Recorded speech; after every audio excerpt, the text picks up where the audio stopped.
Liberty in America is under assault. We no longer live in a reality that includes property rights. We're no longer the kings of our own castle. We no longer enjoy the true benefits of capitalism.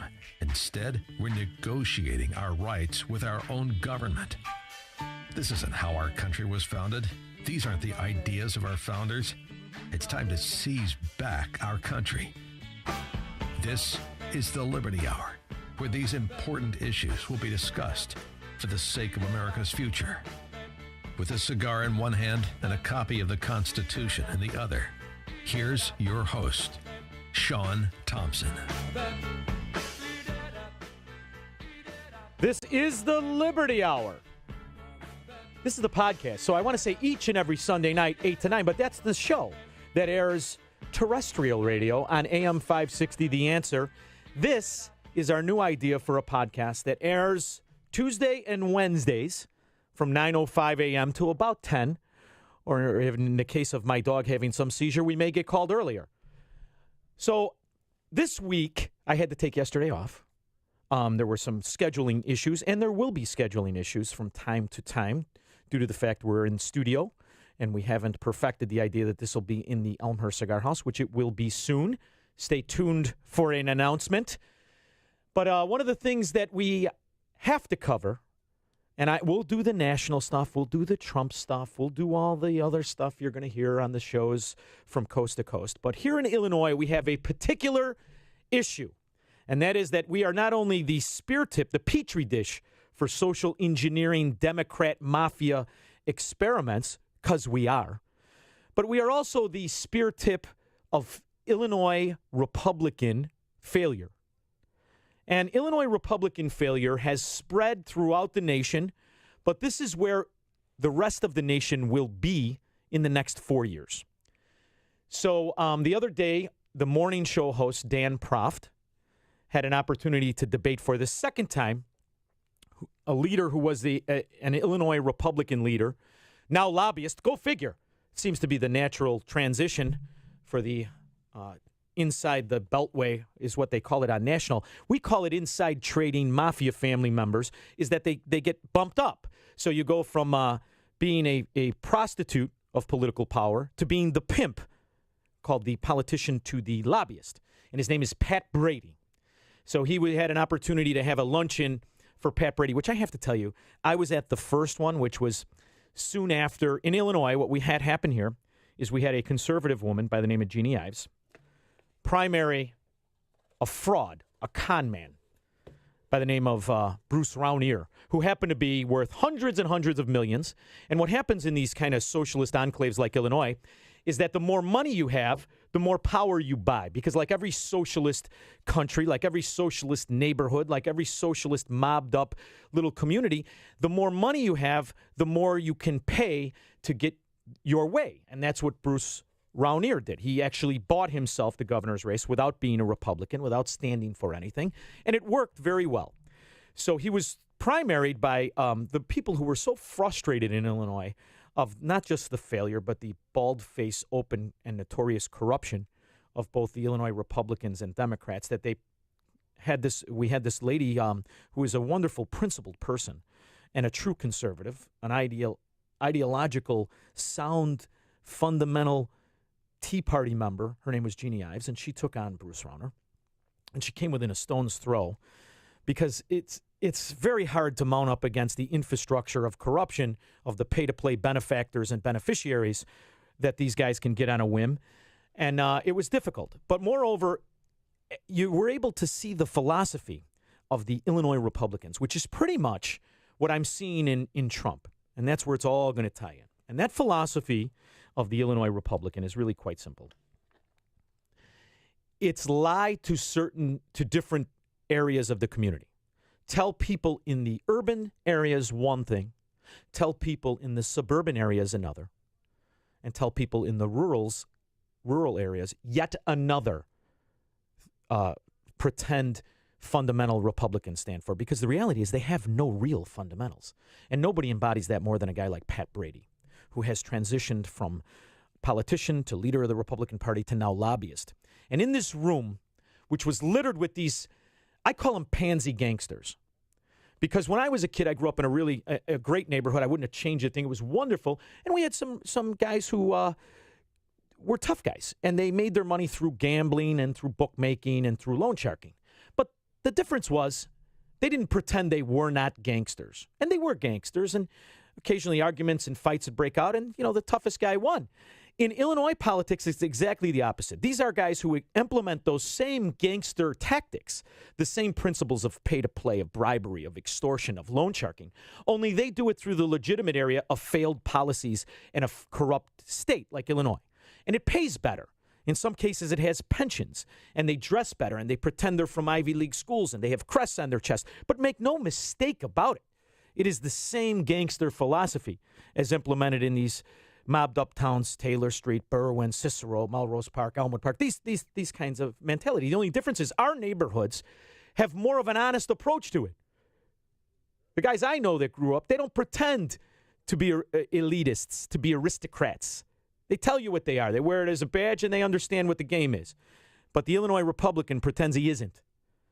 And in the meantime, profits as if he is. And that's why they want to keep this ideological quicksand, where they really stand for nothing.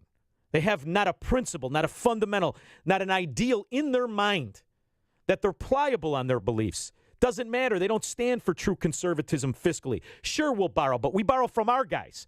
Sure, we'll rig the system for this nonsense pensions, but our guys will make the commissions. And our guys will get the jobs. And our guys will get the contracts. See, that's an Illinois Republican. And, I don't know. I went to this because, number one, I love to see Proft intellectually bitch slap Pat Brady any chance I can.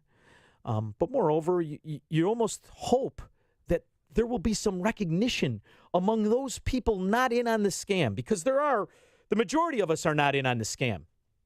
The majority of us don't get these pay-to-play contracts. We don't get these pensions. The majority of us are victimized by this corruption. So I hope that sooner or later people will stop being quiet about it. See, I realize this because I wasn't in on the scam. I never was in on the scam. I didn't want to be in on the scam. I didn't want to sit around for 30 years and hope to kick out in a pension. It wasn't for me at the time. Now, in hindsight, I should have shut my mouth and become one of these guys. I would have been much better off in my retirement years. 312-642-5600. But what I was able to see in this luncheon is that the Illinois Republican Party has no vision and no want to change. That they have become happy being the sidecar to Illinois corruption because it pays. Let's be honest about it. The Durkins, the Bradys, the Peter Silvestris, these frauds who pretend to be conservatives, who pretend to stand for the principles of freedom and liberty and Americana. They profit immensely from bastardizing those principles and those fundamentals, and they have no desire to change. And as I sat there and I watched this debate, which was really not a debate, it was pretty much a retrenching of exactly what the differences are between the people of principles and those in power without. Because those in power without have no real agenda to relinquish or to change.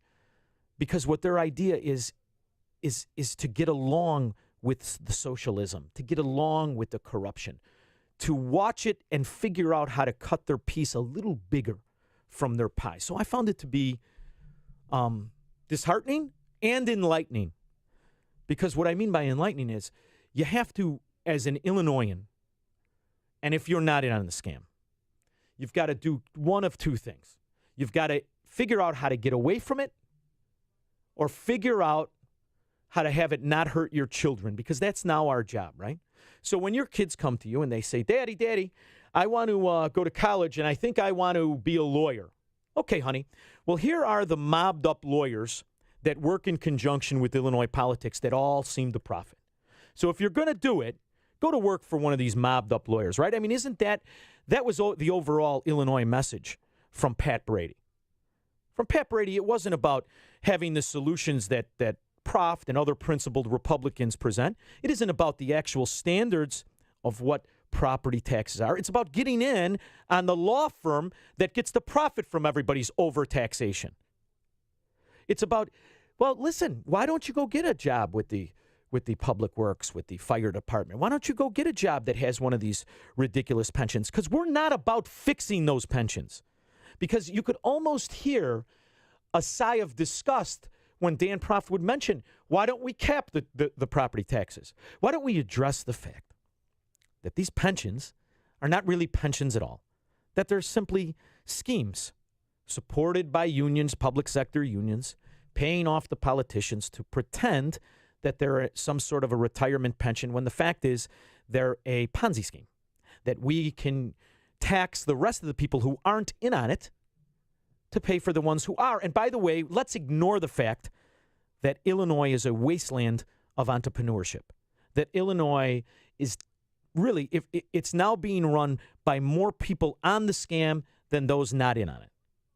And that we just need to figure out how to con the rest of the people. Because when asked a very pointed question,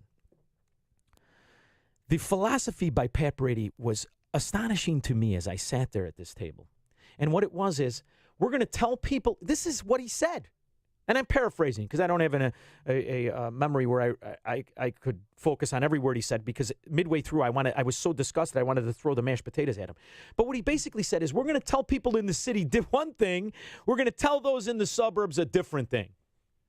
And that to me is an exposing of the con that has been and will continue to be the Republican platform. It's a lie when you tell people in the city, listen, on this particular issue, we do side with the teacher union. We do believe that we should tax more people to pay for these teachers' union, because rather than argue with the failure, argue with the misappropriation and abuse, we just got to figure out how to pay for it. And then in the suburbs, we're going to tell those people, yes, we're going to work on fair property taxation, knowing full well they don't have to do either, because you know what the real goal was, as stated by Pat Brady?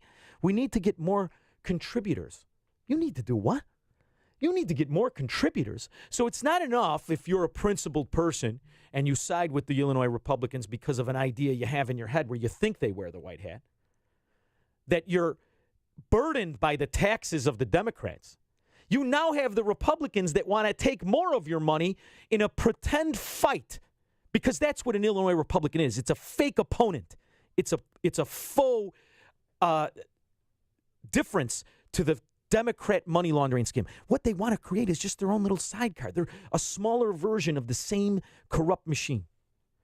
And it truly is a death nail. It truly was hopelessness, because in this room, we're not just Pat Brady's 4 kids who he cannot wait to throw in front of his position as a shield. Here are my 4 kids. And we all know the tragedy. It's a shame.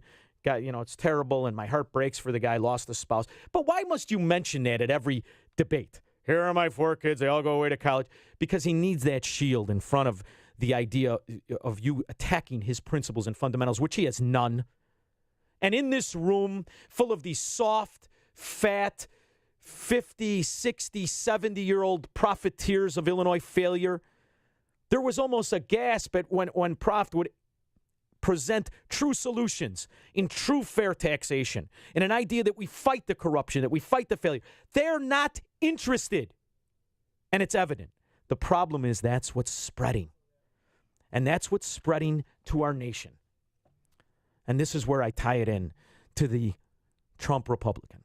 Okay? Because for decades, to me, it was always about the fundamentals of capitalism, of liberty, the idea that you didn't have to be in on this scam to make something out of yourself. You didn't have to be in on this scam to have a benefit of the capitalist system. But what happens when you compromise with socialism is that it's a cancer that metastasizes and overtakes the host. It's a cancer, and the problem is the Republican vision is no longer to eradicate that cancer. In fact, it's to take advantage of the cancer. But prior to Trump being elected, there were standouts for freedom. There were standouts for capitalism. There were people who wrote books, who taught classes, who went on news shows and spoke for liberty and freedom and capitalism. One of them was a guy who I used to call him Dirty Glasses, Stephen Moore, because I loved him. He was kind of the quintessential lambda nerd, right? But he was right at the time. He was smart. And he was talking about something that he wanted to pay homage to more than take advantage of, and that was capitalism and freedom. And he wrote books throughout the years, really since the late 80s. And he, when I was at the Mercantile Exchange, he came down a couple of times. I had the benefit of seeing him walk by, and you think, oh, look at this guy. It's great to see somebody who will take the mantle of a Hayek or a Friedman or a von Mises or an Austrian economist who knew it wasn't about government having the answers. In fact, it was about the people controlling and demanding representation that had the answers. It wasn't about a mitigation of the economy. It was about the freedom and liberty steeped in property rights that the country was built on. This is what Stephen Moore used to stand for. And he was everything from a raw capitalist of, listen, let the consumer be the regulator. Yes, we should have certain safety standards, common sense stuff. No, absolutely. We should have some oversight to make sure that people aren't being deceived. We should have some safety net of a punitive repercussion of a company cheating people. Absolutely. No one disagrees with that. But for the most part, he wanted a laissez-faire government, and he wanted a free market capitalist system. But what's happened is, and it's an unfortunate thing, and it ties into the Illinois, you can corrupt good people by giving them a job, by telling them, listen, the people are just too stupid to take care of themselves. Because this is what this is in Illinois, and this is what's become nationally, and this is the Republican platform. It's that, look, these people are too stupid for their own freedom. They're too stupid to understand what capitalism is. So we need to take the reins. We need to corral the people. We need to control the people. And you hope that there is character among capitalists, that there is a uniting of freedom and liberty, that in a belief structure of principle Americanism. That's what we all hope for. That's what we're told when we're kids. And you're optimistic until you see the true corruption happen. And that happens each time Stephen Moore opens his mouth to bolster Trumponomics, which he wrote a book about, which he doesn't equate anymore to what Trumponomics is. And what Trumponomics is a well-managed version of Keynesianism. It's the adopting of the Paul Krugman philosophy of the people are too stupid. They can't handle their freedom. They can't handle capitalism. They don't even know what the hell a property right is. It's that they must be controlled. It's that this little body of bureaucrats and the ones who corrupt them and lobbyists, that okay, they're going to profit, and okay, they're going to rig the system and price fix the system. But listen, the people need that because they're just too stupid. And what does he say? This is a guy who came out, and I'll never forget this, when Barack Obama implemented the rubber tariffs. Even when George Bush, a Republican, implemented the steel tariffs to benefit a Wilbur Ross, who now is the consultant to Donald Trump. Stephen Moore was at the forefront of calling it what it was, which was a rigged economy, which was price fixing, which was protecting special interests, which is about making the many pay for the select connected few. See, that's what tariffs are. That's what Keynesianism is. That's what socialism is. It all has the same foundation of corruptibility and fraud. It's disgusting when the Pat Brady's of Illinois see it. But so what? He's here today, gone tomorrow, the little wimp that he is. He's nothing to nothing, a footnote to nothing. He can only ruin Illinois. But when Stephen Moore does it and supports the kind of fraud we know is killing Illinois, but accepts it for the nation, now where's your hope? And you could tell by his verbiage. I want you to, so this was this morning.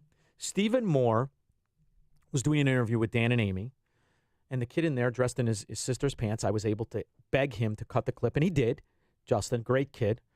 And this was a clip that I found particularly upsetting. And if you care to chime in, it's 312-642-5600. I have to get that number out more. And here's the other thing. If you have a question, you don't want to call in, because sometimes people don't want to call in, which I don't understand. You can do it through the website at AM560. I believe it's on their Facebook. Present the website, and we have another guy here, Jim, who is a great guy. I don't know if I'm supposed to say his last name, but I just do nicknames. I call him Jim the Head because his head's the size of a 3-flat. His head is so big, Jay Leno would look at it and say, wow, that's a big head. Jim the Head will run in the question, so feel free to either email the question or call in 312-642-5600. But back to Stephen Moore, and this is how you know the trajectory of our nation, the things we as conservatives, as Tea Party members, railed against for 8 years under Obama and seem to have lost 70, 80% of our supporters now. We pretend the debt is okay. We pretend the spending is okay and the borrowing. But that's just things we can correct with proper fundamentals. But when you have the principles of population manipulation and government tyranny, you can't. And here's the tell from Stephen Moore. Look, I think this kind of panic talk that we are hearing lately is so absurd. I mean, the economy, the fundamentals of the U.S. economy are so strong now. You look at construction, you look at manufacturing, you look at industrial production, you look at consumer confidence. I mean, it's hard to point to a single factor that isn't positive about the economy. Why anybody would ever listen to a Goldman Sachs economist? I mean, they've called 8 of the last 2 recessions, right? Yeah, there you go. So they're always bearish, but no, I'm pretty confident the futures are up this morning. Look, the high-tech stocks probably ran a bit ahead of themselves. I mean, Apple and Amazon had market caps of $1 trillion, which is, greater than the GDP of most countries.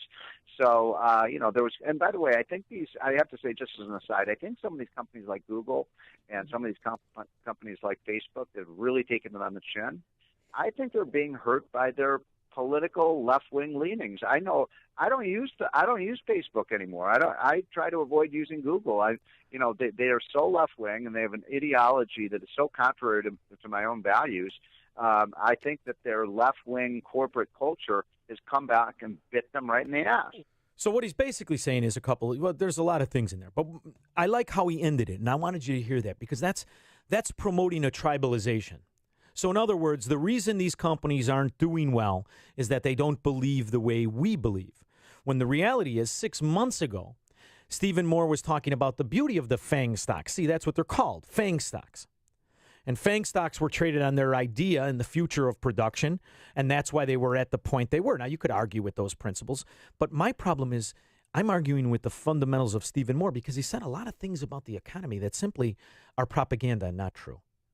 In other words, the sectors of our economy that are growing are not sectors that are not being subsidized by government. And when you have that is that hamster wheel of self-funding we pretend is success. That is when you speak of confidence versus reality and when you cook the books. Like Enron. The housing numbers are terrible, have been terrible for years. The small entrepreneur numbers have been obliterated. And you know that if you drive down the street. Small businesses aren't thriving. You in your personal economy, are you thriving? 312-642-5600. I got a call on the line. Let's go to my friend Tom in Deer Park. Tom, how are you? Thanks for calling the podcast. I'm well, thanks. Good morning. You were talking about The Economist and the books that he had written, and now has entirely changed his tune. And nothing personal against him.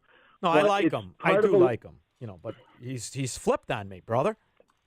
It's part of a larger pattern of what we've seen over the last 2.5, 3 years of very, very many in the conservative movement, both politically and economically, have corrupted themselves to Trump and Trumpism. And it's my opinion, again, I don't have the academic background of him or the chops of some of the other commentators, but I've seen an entire transformation in the last 2-3 years, and I'm very, very cynical about it. And I have a short memory, but I'll always remember who said what and when, and then when they change their entire tune to corrupt themselves to cash in on Trumpism. And the thing is, too, here's the other thing. He was an Austrian economist. He used to bolster the facts and the benefits of pure capitalism. Take advantage of the quality of your nation, the ebb and flow of currency, the manipulation of deliverable value. He speaks 100% against it now. And this is the fundamental principles of all things socialism, of all things Keynesianism. This is what their belief is. And he says something very telling. By the way, Tom, thank you so much. And I appreciate you listening, and I appreciate you calling very much. And I'm going to tie this into the Saudis in a minute, but I got to get through Stephen Moore's 180 flip. But thank you so much for calling. I do appreciate it. If you care to chime in, 312-642-5600. When you say things like, sure, other countries are suffering, and sure, we're suffering, but we're suffering less. They're suffering more. That's not about Americanism. That's about a false sense of nationalism, a false sense of protectionism. And that is now being used against people who have been patriotic their whole life. And the problem is the majority of people cannot separate those two issues.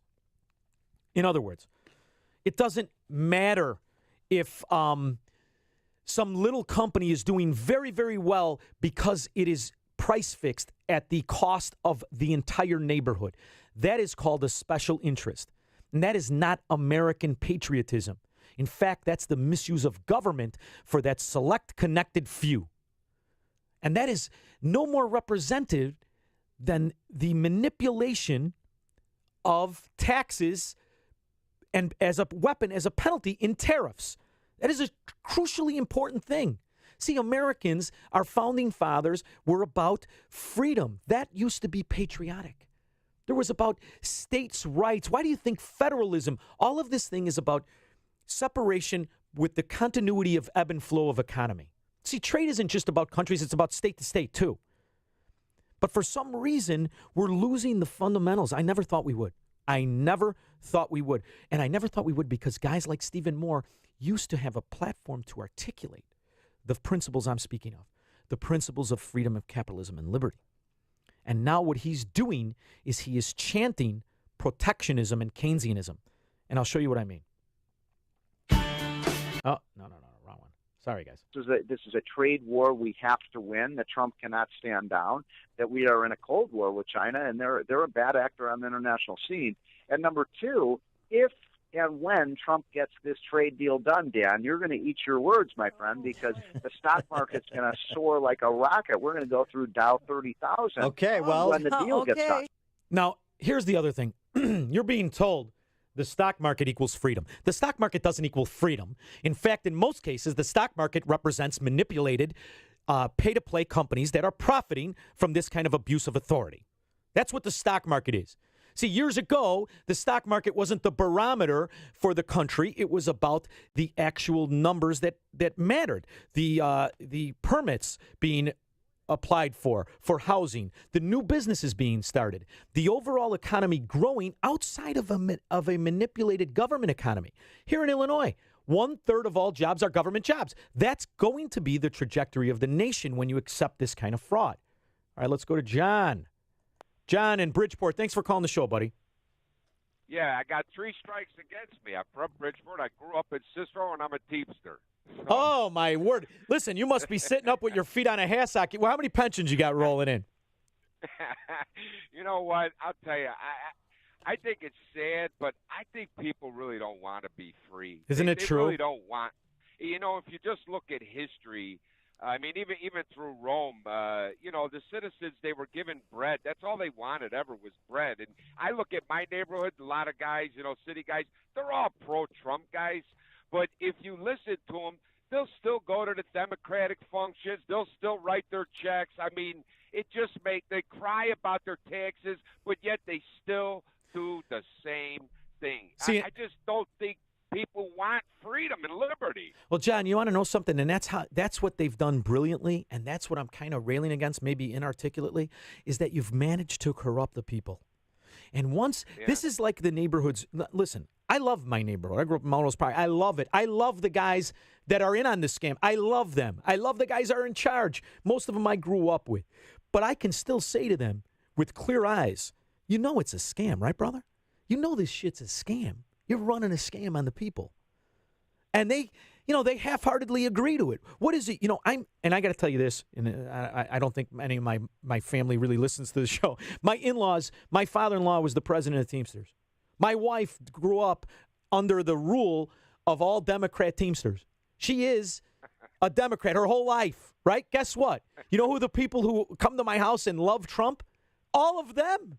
What Trump has managed to do is, okay, you managed to grab their opinion, but you did it by converting your fundamentals rather than bolstering them, rather than articulating, rather than saying to the union guys, you realize that money laundering scam you guys are running, where you extort the guy who owns the company and you extort the government or you pay them off, that's criminal, right? That's not actually how an economy is supposed to be run. That you're controlling labor and you're controlling the flow of money and you're guaranteeing profit as long as those people pay you off. That's actually not capitalism. And instead of us winning people like that, we're saying, no. Okay, we give in to that nonsense price-fixing scam. We're just going to make you in on it. And everyone's saying, okay, cut me in. So that's your point. They don't want to be free. They just want a piece of the action. It's not even that. If you just look at history, propaganda, I mean, Caesar was one of the best self-propagandists. Napoleon was. How about Obama? These guys were losing battle. That's what I'm saying. I think people, they're just so, you're right. They have done an excellent job, man. They really have for the last 100 years. Really making people dumb. And you know what breaks? It's breaking my heart, John, because it's breaking my heart because we used to have the dignity of standing for something, and these guys that are now flipped, like Stephen Moore, these were our platoon leaders, these were our warriors, our generals, and now we're done. So now what you've got is a few freelance guys who say, wait a minute, I still stand for something. And you know what, brother? I'm going to get run over. And my cousin who's in on that pension scheme, I'm going to be borrowing money from him. Because here's the deal. They figured out a system to penalize us not in on it in the name of the virtuous who are really the corrupt. And nothing comes better to mind than the Chicago Teachers Union. Look at these sloths. Yeah. And look at every 2 years they use those to beat your head in and make you pay more money. Sean, I was a hardcore Teamster in my 20s. Hardcore, I mean, I only had an awakening a few years ago, where a light bulb went on and said, both the sides are the same. But up until then, I was pretty much hardcore. And you got to do me a favor, will you please? Yes. Will you get your real estate license in either Utah or I can't do hot weather. I need Come nice on, baby. weather. I'll show you. So, I got a guy I work with in Destin. You get a little change of season. You'll like Destin. They call it the Emerald Coast. The water's green. Listen, John, thank you so much for calling. I really do appreciate it. Keep up the great work. Thank you. So there used to be a certain principle, and you stood for something. And there, in what John said is the hope. I used to be hardcore, and I did buy into the talking because it's alluring. It's sexy. It's polarizing. It makes you feel like you're part of the few, the team, and that you guys have the answers. The only guys that have the answers normally are the guys who are calling for a system that really doesn't benefit them. You realize that's our position as a conservative, as a true conservative, as a true patriot. You're actually calling for positions that don't really benefit you. In fact, 9 out of 10 of them benefit other people way more than you. You're demanding for equality, true equality, not this manipulated Obama nonsense Democrat scumbag using useful idiots, but the true equality in the equality of opportunity. That's what freedom, that's what liberty, that's what Americanism is. And here's the other thing. I'm not against policemen getting pensions. I have a dear friend of mine retired yesterday on Facebook. I haven't talked to him in many years, but he's a dear friend. I'm proud of him. I'm happy. He did 30 years in Arlington Heights Police Department. I've got friends that are retiring from my old neighborhood. They fought off the scum of the earth. I get it. They should get something. And I'm fine with that. But call it what it is. It's an employment agreement. And if you choose this occupation, we'll take care of you. Fine. You're right. Let's take care of the police. Done. You want to do firemen in bad neighborhoods? Okay, fine. But how about not all the firemen? Not these guys in Oak Brook. When's the last time there was an Oak Brook fire? And moreover, when's the last time a guy ran in and put the fire out? They wait for it to burn down. They squirt water on it. There used to be a demolition crew when I was a kid. Anyway, let's have some sort of a standard where you have you call it what it is. These are employment contracts. And if you go into this field, great, you should be taken care of. There's not a Chicago cop in the world, aside from the corrupt ones, that I think shouldn't have pensions. They should. But they're not pensions, they're employment agreements. And let's get back to what it is, because when you adopt the verbiage, you give it a sense, a veil of virtue. See, that's the beauty in the scam, is that they pit us against each other and they say, no, these people have virtue and it's implied because I use this word. That's not what it is. A pension is what most of us have, where we are invested in certain particular companies and certain particular stocks. But the thing about a pension is we can only be paid on what that investment produces. And when the money's out, it's out. Sorry. When you have an agreement that doesn't have anything to do with the return on investment, but simply is an agreement and a guaranteed increase, and by the way, we're going to use that to beat up your neighbor, that's tyranny. That's a government benefit. That's a special interest used against the majority. So let's get back to what the words mean and what the words are. Because here's the other thing. when you shift and you agree with Stephen Moore, China, China, China, bad, rotten to their people. They're terrible. How in the hell do you accept Saudi Arabia? Are you crazy? All of the Trump Krishnas out there who are saying, I hate China and free trade and it's bad and it puts... What are you doing with Saudi Arabia? Because Trump said it now? So because Trump said it, now you're all in. Saudi Arabia makes China look like Freedom Town.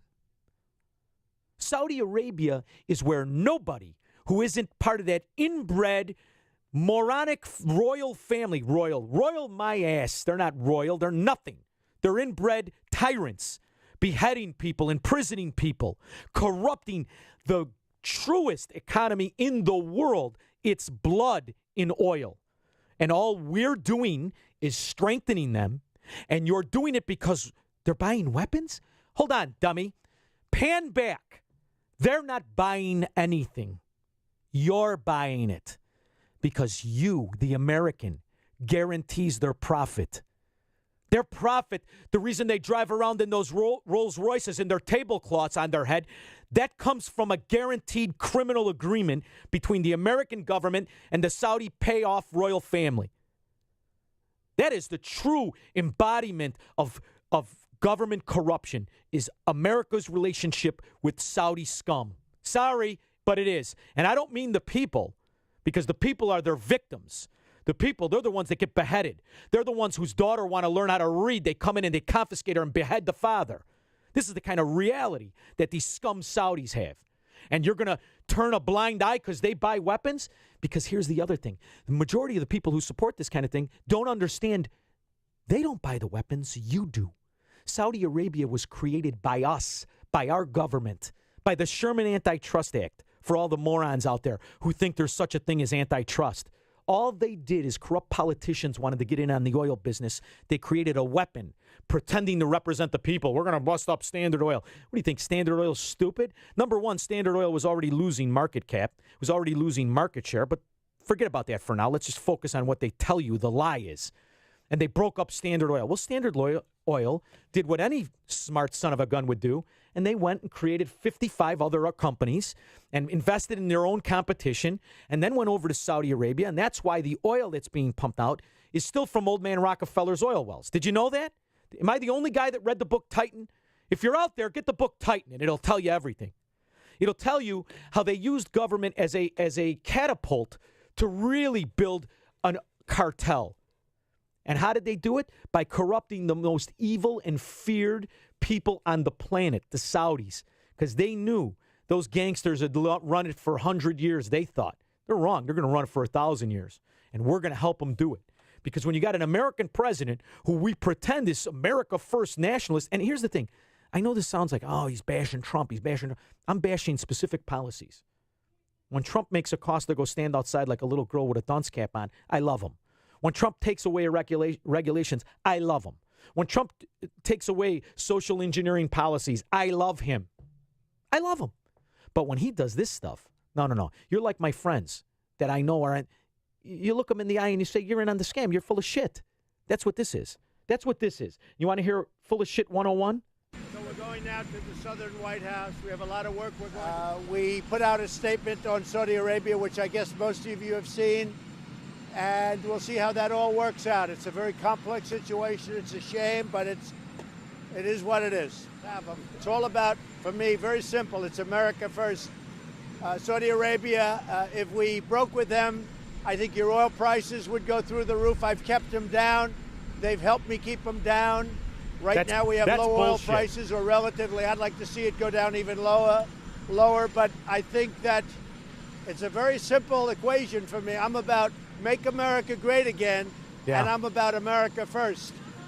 We are with Saudi Arabia. We're staying with Saudi Arabia. And by the way, just so everybody, I have no business whatsoever with Saudi Arabia. Couldn't care less. Well, which one is it? I mean, that's the quintessential talking out of the side of your mouth. Here's the other thing. Oil isn't down because Saudi Arabia turned on the pumps. That's a crock of shit. Oil's down because 10 years ago we discovered we have oceans and oceans and oceans of it. Oil's down, and this is where Trump should take credit. Oil's down because he made it easier for companies to pull it out. That's what you should be talking about. And here's the other thing. When he was elected, it was all about the XL Keystone Pipeline. Everybody remember that? Well, why is everybody mums the word? Because you know what? It's not built. It's not built. It's not going to be built. It's blocked. It's nonsense. It's an inside game so it can be used for election next time. You're being played. And if you really want to cripple these tyrants, these Middle Eastern 7th century throwback dictators, you would do it by crushing them with our oil. Our oil. We've got the lightest, the best sweet crude on the planet. And we don't only have it in the ground underneath the Dakotas. It's all over the country. You know, Illinois was an oil-producing state at one time, but the eco-Nazis like Sean Casten made sure we'll never do that again. We have the answer to all of the problems under our feet. We do. And we price protect these morons, these morphidites, these murderers. And that's what these Saudis are.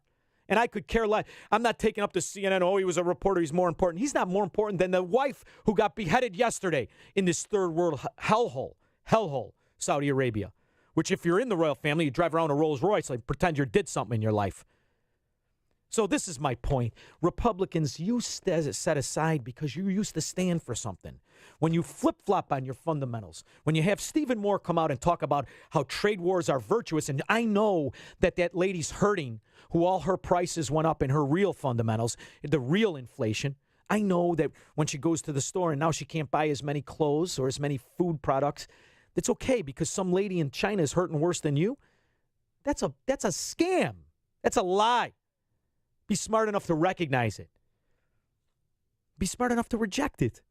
Because it's the fundamentals. You either hear, listen, at the end of the day, and I will argue about health care and what it really is, at the end of the day, we all die. Nobody gets out alive. Nobody. All you have in that bed, it isn't numbers in your checking account. It isn't even people around you. It's who you were and your fundamentals as a human being. That's all you have. When you compromise those, you don't have them anymore. You don't have them. Because this idea of compromise, there is no such thing. Compromise is something you do with somebody you love. It's not what you do with your principles and your fundamentals. Because when someone's wrong, they have nothing to give up. Compromise is when both parties give.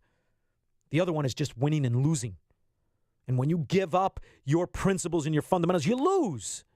And then before you know it, this is the kind of person you become.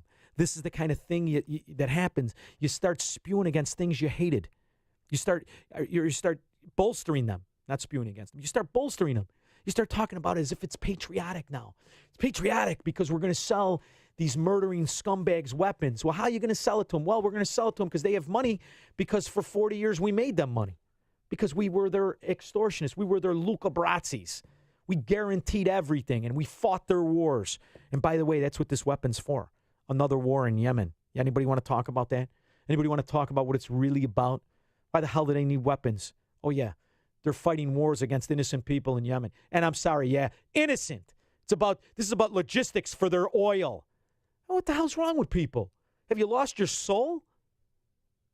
I mean, it's the same thing as when I go to these Republican things in the Chicago Watch. Dan, you lost your soul, Illinois Republican. You stand for nothing. You voted for a 7-foot fraud who not only made his money through the corrupt policies, and that's how he made his money. He was corrupt to the core, which is why Rahm Emanuel worked for him. But moreover, the most important thing you have in your life is the ability to stick up for children. And you let this scumbag who made everybody pay for abortion, this is the guy that was your answer against Jelly Belly scumbag trust fund baby Pritzker? Come on. You have no soul. That's why I was in this room. I don't know, I've taken 4 showers since I was in this room on Tuesday. I still can't get clean. The hell's wrong with you people? It's time to purge. And here's the other thing. If you can't purge, call Liberty Real Estate Services in South Florida because I have commission to make. I have to pay for my kids to go to private school because I can't send them to these, what you've turned into these socialist mills we call public schools. It's ridiculous on all fronts. All right, so now I got to do something. I got a little instruction sheet here because podcasts are different than shows. So shows run on commercials. Podcasts, you can be a little more direct with your opinion, which is why they felt I was tailor-made for it, because my opinion doesn't float for everybody. However, if you want to be a supporter, if you have a product, we're going to start doing commercials on the podcast. I'm going to read what your product is. But here's the other thing. If you're a scam artist, lawyer out there, if you're a scam artist, cheating people, not telling them what disclosure is, trying to tell them how to stay in houses for foreclosed for 5 years, don't call me. You understand? I don't want nothing to do with you. If you've got a product that's actually good, then I'll talk about it. And if it works, we'll even work out some sort of advertisement benefit. If you've got a place, you're a capitalist, and you're principled, give us a call. We'll talk about the place. We'll get it out there because we're having a lot of views. I think it's going pretty well. We get a few calls every day, a couple anyway, and things are going good. So if you want to be a part of the show, you can send an email to Marcus Brown here at the studio. He's the guy who really, this was his brainstorm. He's the one who gave me the opportunity, of which I'm still very thankful, at AM 560. There's also Paula. Her last name escapes me. She's at AM 560. She's the sales manager. Or you can send one to me. And my email is Shaun, S-H-A-U-N, at capitalistunion.com. How do you like that? Look at the guys in there looking at me. Yes, because here's an idea I had. We'll close out with this idea. See, this is the beauty of capitalism. You always can come up with an idea. You don't really, and kind of when you're fat and lazy and you sit back knowing you got something coming in, you stop producing ideas. So I had an idea that capitalists, small businesses, entrepreneurs could come together in a real union. Not a union that price-fixed labor costs or a union that paid off politicians, but a uniting of capitalists. So I came up with this idea when Barack Obama became the nominee, if you can believe it, because I did read the books he wrote, and I knew he was a socialist. So I thought, man, it would be nice if the capitalists formed a union. So I bought the domain name Capitalist Union. I even laid a chunk of money out that almost got me divorced when my wife found out it wasn't going to make money. And I created something called the Capitalist Union. And I had this idea that capitalists could unite and that we would know that, hey, if I want to buy a car, I'll go buy it from this guy because he's a capitalist. He's not a socialist. He doesn't want to take money from me and benefit special interests. I thought that if we did this, maybe we could carve out a little niche for capitalists and for people who loved liberty. And I didn't have the money to fund it all the way because I do have kids and a wife and responsibilities, and I have to work 3 jobs. So it just kind of went by the wayside. But I kept the domain name, and it's Shaun at capitalistunion.com. Give me an email. If you have an idea, if you have a subject, if you want to present a bill or you're somebody who's important to you, a politician who you think fits the ideals of freedom and liberty and capitalism, give me a call. We'll do some due diligence, and we'll see if we can get them on the podcast.